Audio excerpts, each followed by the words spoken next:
ఆపదని ఈశ్వరుడు ఒక్కడే గట్టెక్కించగలడు సుమా. ఆపదని గట్టెక్కించవలసి వస్తే భగవంతుడు చూసేదేది అంటే నువ్వు ఎంత పవిత్రంగా బతికావు.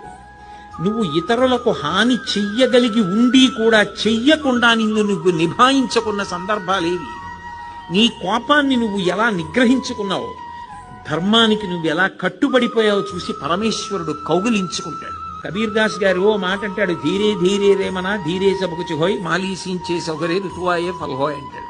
ఇవాళ విత్తనాలు పెట్టి నేను బిందెలు బిందెలు నీళ్లు పోస్తే జామ చెట్టు వచ్చి కాయలు కాస్తుందా? ఇవాళ విత్తనం పెట్టి కొద్ది కొద్దిగా నీళ్లు పోస్తే ఒక 5 ఏళ్ల తర్వాత చెట్టే విరగ కాస్తుంది. ధర్మాన్ని నమ్ముకున్నవాడు పాడవడు. ధర్మానికి ఫలితం శాశ్వతమైన ఫలితం కాలంలో కనపడుతుంది. ఆనాడు ధర్మం పట్టుకున్నవాడు ఎంత గొప్పవాడో మిగిలిన వాళ్ళకి కూడా ఆదర్శం అవుతాడు. ధర్మం వదిలినవాడు నశించిపోతాడు. అది నిరూపించాడు భాగవతం ప్రారంభంలోని.